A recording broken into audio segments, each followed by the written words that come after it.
కర్ణుడు పుట్టినప్పుడే సహజ కవచ కుండలాలతో జన్మించాడు. ఆ కవచ కుండలాలు అతనికి అపార రక్షణను అందించేవి.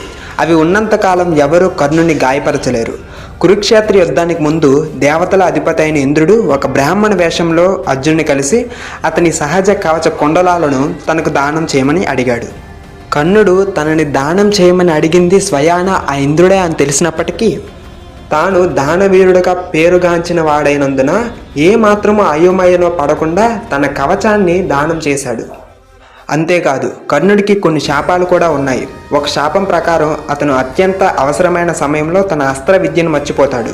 మరొక శాపం ప్రకారం అతని రథచక్రం భూమిలో పాతుకుపోతుంది.